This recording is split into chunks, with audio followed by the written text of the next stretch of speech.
₹1,00,000 ధనం వెచ్చించి నిర్మించిన పలు కట్టడాలు నేడు నిరుపయోగంగా మారిపోయాయి. పల్నాడు జిల్లా దాచేపల్లిలో వైఎస్ఆర్ అర్బన్ హెల్త్ సెంటర్ పేరుతో సుమారు ₹1,00,00,000 కోటి హాస్పిటల్ నిర్మించారు.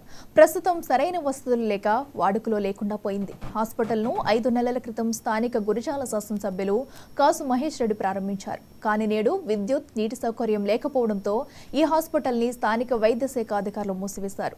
సంబంధిత అధికారులు స్పందించి హాస్పిటల్ని తిరిగి ఉపయోగంలోకి తేవాలని స్థానికులు కోరుతున్నారు.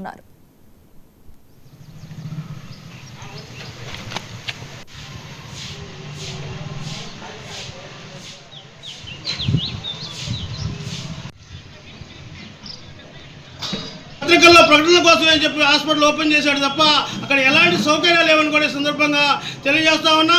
ఇప్పటికైనా సరే కాసు మహేష్ రెడ్డి, మరి నువ్వు ప్రజల మీద నిజంగా ప్రేమ ఉంటే అక్కడ కరెంటు బిల్లులు ఎందుకు కట్టలేకపోయావు?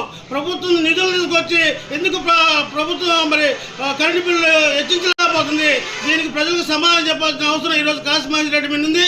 నీకు ఏమాత్రం చిత్తశుద్ధి ఉంటే తక్షణమే కరెంటు బిల్లు పే చేసి ప్రజలకు సౌకర్యవంతమైన కార్యక్రమాలు చేపట్టాలి. అదేవిధంగా అక్కడ వాటర్ సౌకర్యం లేదు, కనీసం ఒక వాటర్ ట్యాంక్ నిర్మించి ప్రజలకు అందుబాటులో వాటర్ తీసుకురావాలన్న ఆలోచన కూడా మీరు చేయకుండా మీ పేరు కోసం, మీ ప్రఖ్యాతి కోసం ఈరోజు అక్కడ ఎలాంటి నిర్మాణాలు పూర్తి కాకముందే హడావుడిగా ఓపెన్ చేయడం, దీన్ని మేము తీవ్రంగా ఖండిస్తా ఉన్నాం.